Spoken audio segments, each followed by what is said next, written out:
Una norma innovativa. Da tanto tempo chiedevamo un intervento di questo tipo perché sappiamo come sono le condizioni dei nostri fiumi in determinate situazioni e questo in primis permette di tener punito gli alvei e questa è la cosa più importante. Secondo, dà la possibilità di creare reddito.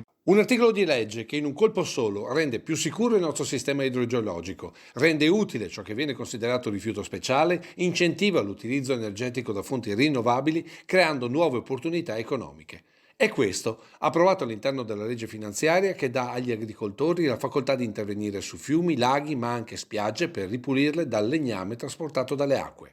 È una legge molto importante che come Veneto abbiamo caldeggiato perché dà la possibilità a tutti gli imprenditori agricoli di raccogliere legname dai fiumi, dagli alvei, addirittura anche dalle sponde nelle spiagge, quindi nel mare, i residui legnosi che arrivano lo possono prendere, prelevare, lavorare, utilizzarlo per l'autoconsumo o addirittura venderlo facendone, che ne so, cippato piuttosto che pellet. Per certi versi una rivoluzione che coinvolge non solo il mondo agricolo. Questo era un problema per i comuni, ma anche per gli operatori balneari, perché molti hanno in concessione le spiagge, quindi diventa un costo anche questa situazione. Tra l'altro lo smaltimento diventa un costo, mentre così lo possono smaltire con l'utilizzo di un imprenditore agricolo che viene a raccogliersi il legname e poi lo riutilizza.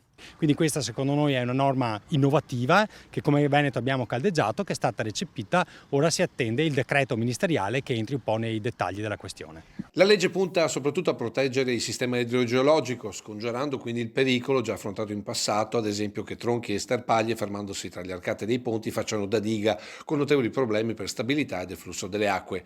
Interventi delicati che per questo devono essere fatti esclusivamente da professionisti della terra. Questa norma nasce appunto dal settore agricolo che l'ha richiesta, in primis la Regione Veneto, ed è appunto legata alla partita IVA agricola, quindi all'azienda agricola, questo per evitare anche che si creino situazioni imbarazzanti dove magari molta gente che non ha neanche professionalità in merito, no, si rechi a raccogliere legname creando anche un po' di confusione. Il rischio è anche di chiedere l'intervento, no, che ne so, magari della protezione civile, delle Proloco, di volontari che poi sono anche sempre a rischio nel fare questo tipo di mestiere. Invece così l'abbiamo codificata e dato la possibilità anche di creare una rendita economica importante.